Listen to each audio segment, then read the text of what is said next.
खबर तफसील से नांदेड़ में मोहलिक असलहा की बरामदगी का सिलसिला जारी है। जब से नांदेड़ पुलिस ने अपनी खुसूसी मुहिम शुरू की है, हर 2-3 दिन में बड़े हथियारों का जखीरा जब्त किया जा रहा है। ऐसी एक कार्रवाई के दौरान गुज़िश्ता दिनों शहर के एक फाइनेंस वाले के कब्जे से पुलिस ने 8 तलवारें, 1 खंजर, 1 गुप्ती जब्त की है। शिवाजी नगर पुलिस स्टेशन के हुदूद में ये दशमीश फाइनेंस दत्तनगर नांदेड़ के मालिक सुनील सिंह भगत सिंह आड़े के ऑफिस पर पुलिस की एक टीम ने छापा मारा। यहां जुमला 10 मोहलिक हथियार पाए गए।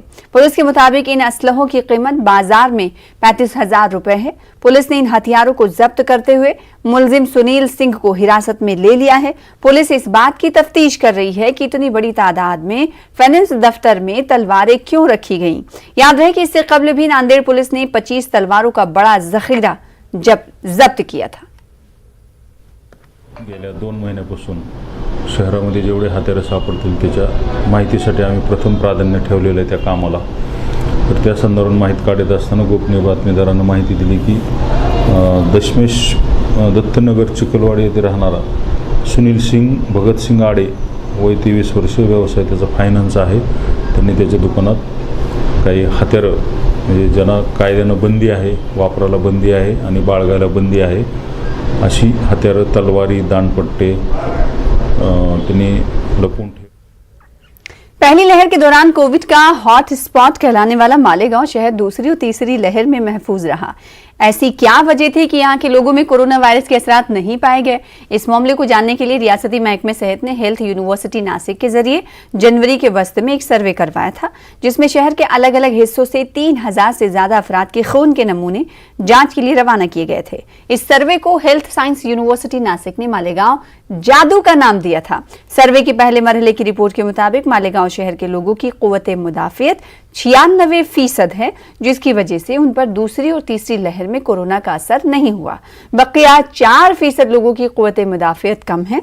दूसरा सर्वे 12 मई से मालेगांव शहर में शुरू किया जा रहा है।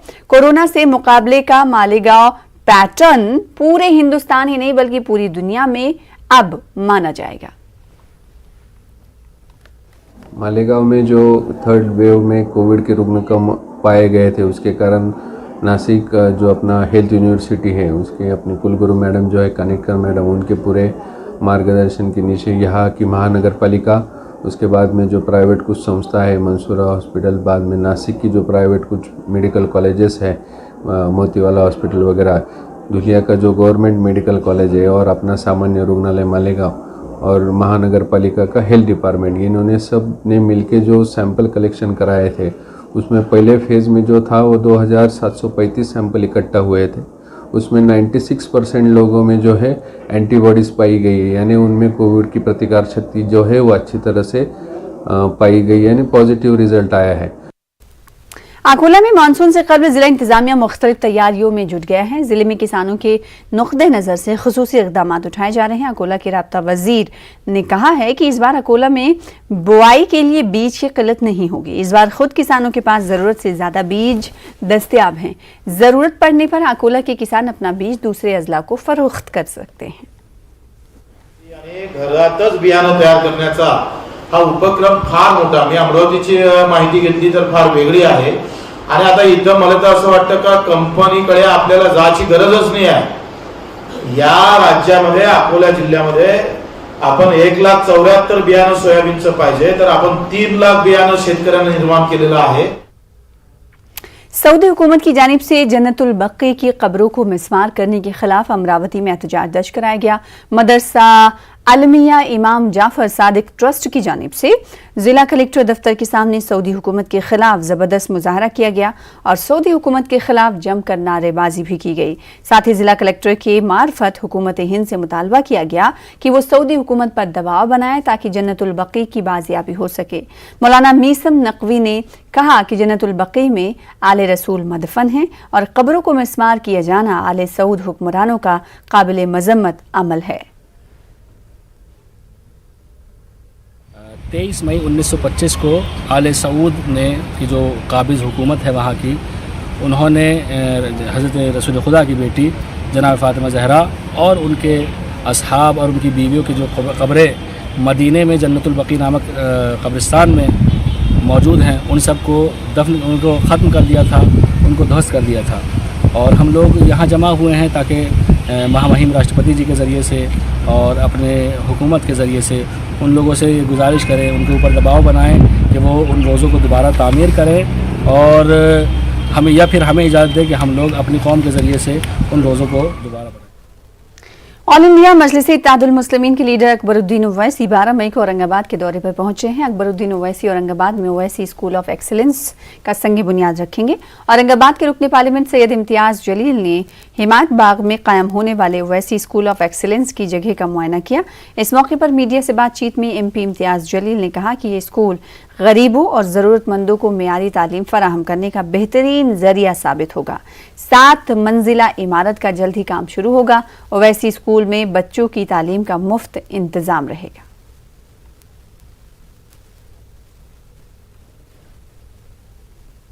महाराष्ट्र के अंदर पहली उनकी अवैसी स्कूल ऑफ एक्सीलेंसी की एक बिल्डिंग औरंगाबाद में बनने जा रही है, जिसके फाउंडेशन स्टोन के लिए अकबरुद्दीन ओवैसी साहब खुद कल यहाँ पर औरंगाबाद तशरीफ़ ला रहे हैं और यहाँ पर ये फाउंडेशन स्टोन होने के फ़ौरन बाद इसका काम शुरू किया जाएगा।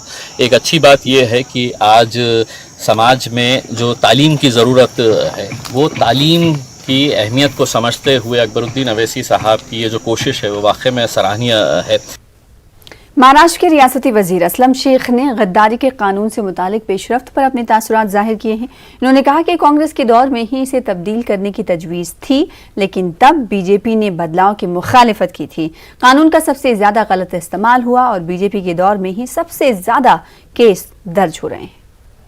कांग्रेस की सरकार थी तब इस लॉ को रिव्यू करने के लिए सरकार जब अपना मन बना रही थी, तब भारतीय जनता पार्टी के लोगों ने उसका विरोध किया था कि कहीं ना कहीं आतंकवादी को बचाने के लिए आप इस तरह की हरकत कर रहे हैं। और पिछले 7 सालों में जिस तरीके से इसका वापर हुआ है, जिस तरीके से इसको यूज़ किया है, मिसयूज़ किया है, और अब सुप्रीम कोर्ट ने कहने के बाद क्या भारतीय जनता पार्टी इस देश से या और जिन लोगों के ऊपर बेबुनियाद लगाया गया, क्या उनसे माफ़ी मांगेगी? ये प्रश्न आज इस देश के सामने। सुप्रीम कोर्ट की मोहलत खत्म होते ही औरंगाबाद जिला इंतजामिया ने सरकारी मुलाजमीन की रिहाइश गाह लेबर कॉलोनी पर बुलडोजर चलाया। सुबह से ही शुरू हुई इस कार्रवाई में 338 मकानों को जमीबोज कर दिया गया है। जिला कलेक्टर का दावा है कि सुप्रीम कोर्ट के रहनुमा खतूत की रोशनी में कार्रवाई की जा रही, जबकि मकीनों ने जिला कलेक्टर पर मनमानी का इल्जाम आयद किया है।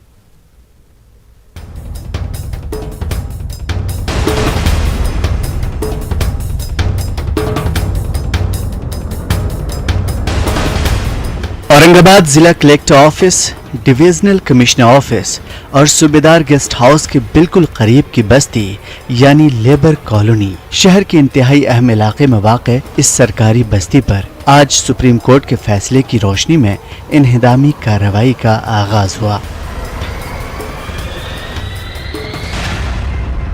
देखते ही देखते मुतअद्दिद मकानों पर बिल्डोजर चलने लगे। इब्तिदा में कुछ लोगों ने मामूली मुज़ाहमत की कोशिश की, लेकिन भारी पुलिस जमीयत और जिला हुक्काम की मौजूदगी में मकीनों के पास सिवाय अपने घरों को जड़ता देखने के और कोई चारा न था। म्युनिसिपल कमिश्नर का कहना है कि तवील अदालती लड़ाई में हर फैसला जिला इंतजामिया के हक में रहा। अनधिकृत अतिक्रमण का मैटर 1985 से स्टार्ट है। ये विविध न्यायालयों में इसको चैलेंज किया जाता रहा एंड प्रत्येक स्तर पर माननीय न्यायालय ने, उच्च न्यायालय अथवा सर्वोच्च न्यायालय ने जिला प्रशासन के फेवर में निर्णय दिया और आज जिला प्रशासन माननीय उच्च न्यायालय और सर्वोच्च न्यायालय के आदेश का अनुपालन करते हुए ये अनधिकृत अतिक्रमण निकालने की कार्रवाई कर रहा है। 338 घर यहाँ पे है, सभी घर क्षतिग्रस्त है, डिलैपिडेटेड है, ऐसा रिपोर्ट है, सब पे कार्रवाई की जाएगी। सरकारी मुलाजमीन के लिए सन 1950 में लेबर कॉलोनी का क़याम अमल में आया था। लेबर कॉलोनी में चंद इमारतें थीं जो सरकारी मुलाजमीन को अलॉट की जाती थीं। 4 दहाई कबल इस कॉलोनी को हटाने का फैसला किया गया था। ताहम एक तवील कानूनी जंग के बाद सुप्रीम कोर्ट ने मकीनों को नकल मकानी के लिए 8 हफ्तों की मोहलत दी थी, जिसके खत्म होते ही जिला इंतजामिया ने पुलिस और कॉरपोरेशन हुक्काम की मदद से इन्हिदामी कार्रवाई शुरू कर दी। यहाँ पर हमारी प्रपोजल जो बिल्डिंग है, प्रशासकीय इमारत बनने वाली है, जिसको हम कह सकते हैं कि मराठवाड़े का जो मिनी मंत्रालय है, जहाँ पर यहाँ पर मंत्रिमंडल की बैठक हो सकती है, और बाकी जो ऑफिसेज किराए से रहते हैं उनको भी यहाँ पर ऑफिसेस मिलेंगे। मैंने पिछले हफ्ते भी कलेक्टर के साथ मीटिंग किया था और कल रात में मैंने खुद ने है तो पुलिस कमिश्नर के पास गया था और उनको ये बात बताई थी कि वहाँ पर कुछ ऐसे ज़रूरतमंद गरीब लोग हैं जिनको कहीं ना कहीं रिहैबिलिटेट करने की ज़रूरत है, और कमिश्नर साहब ने खुद ने कहा कि अगर ज़रूरत पड़ी तो हम इंडस्ट्री की भी मदद लेंगे। जिला इंतजामिया की जानिब से की गई इस इन्हदामी कार्रवाई में तकरीबन 4 इमारतों और सैकड़ों क्वार्टर्स को ज़मी बोस कर दिया गया। दोपहर तक इस इलाके में अफरा तफरी का मंजर था। लोग अपने सामान को समेटने में मसरूफ नजर आए। बेघर हो चुके अफराद का कहना है कि उनका बरसों का संसार उजड़ गया। कुछ भी नहीं हमारे पास रहने को क्या करने, क्या करेंगे वो? आदिवासी लोग यहाँ रहते हैं, इनको राइट्स नहीं है निकालने का, सेंट्रल गवर्नमेंट नहीं निकाल सकती उनको, और ये लैंड डिस्प्यूट है और कोर्ट में केस चालू है। अभी सुप्रीम कोर्ट में केस चालू है। कलेक्टर साहब ने झूठ बोला और ये लैंड तोड़ा। सब लीडर है ना रोटी सेकने के लिए आते हैं। आज आप बताओ 5000 लोग बेघर हुए। इसकी तारीख जितनी पुरानी है उतनी ही यहाँ के मकीनों की लड़ाई भी। काफ़ी जद्दोजहद की गई कि इस कॉलोनी को बचाया जा सके और अपने नाम किया जा सके। सियासी दरअंदाजी भी हुई, लोगों ने अपनी रोटियां भी यहाँ पर सेकी, लेकिन यहाँ के मकीनों के हिस्से में दरबदरी आई, बेमकानी आई। आज वो लोग दरबदर होने पर मजबूर हो चुके हैं। अजहरुद्दीन, न्यूज़ 18 उर्दू, औरंगाबाद। जिला अकोला के एक देहात में उर्दू सरकारी स्कूल के टीचरों ने अपने जेब खर्च से तलबा को जदीद तालीम से आरास्ता करने का काम किया है, जिसका फायदा गांव के गरीब बच्चों को मिल रहा है। टीचरों की जानिब से उठाए गए इक़दामात की इलाके में खूब पजीराई हो रही है।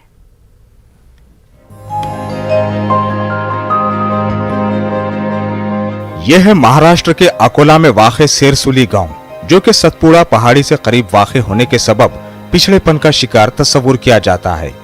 ताहम यहाँ के सरकारी स्कूल में टीचरों ने तालीम की नई राहें खोलकर मिसाल कायम की है।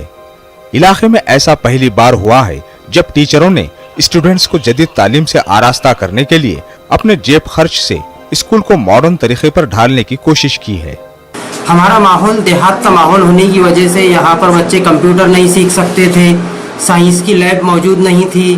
इन सारी सुविधाएं देने के लिए हमारी पूरी स्कूल के असातिज़ा की टीम ने अपने ज़ाती खर्च से शाला व्यवस्थापन समिति की मदद से अध्यक्ष और उपाध्यक्ष की जानिब से कंप्यूटर यहाँ पर दस्तयाब किए। इसी तरह से स्टैंडर्ड 7th और 8th के लिए साइंस लैब मौजूद नहीं थी और ना ही कोई गवर्नमेंट की तरफ से सुविधा थी। टीचरों ने अपने खर्चे पर तलबा के लिए कंप्यूटर से लैस एक लैब फराहम किया है, जिसमें रोजाना कंप्यूटर ट्रेनिंग दी जा रही है, जबकि डिजिटल लर्निंग के लिए हर एक बच्चे को SD कार्ड फराहम किया गया है। वहीं साइंसी लैब में तजुर्बेकारी के लिए लगने वाले साजो सामान भी मुहैया किए गए हैं। टीचरों ने अपनी मेहनत से एक ऐप भी तैयार किया है, जिसमें निसाब से मुताल्लिक ऑडियो वीडियो दस्तयाब है। सर ने एक ऐप बनाए है जिसके जरिए हमारी पढ़ाई शुरू है। इस सर को हम कॉल करके बोलते हैं, सर समझा देते हैं और इसके जरिए ऑनलाइन पढ़ाई शुरू है।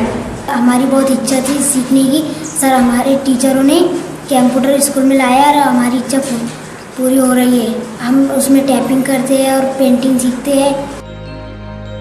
अकोला जिला परिषद के CEO ने इस स्कूल का दौरा करके टीचरों के काम को मिसाली करार दिया है, जिसके बाद CEO ने इस काम को दूसरे स्कूलों में नाफिज करने का मंसूबा बनाया है। न्यूज़ 18 उर्दू के लिए अकोला से रिजवान खान की रिपोर्ट।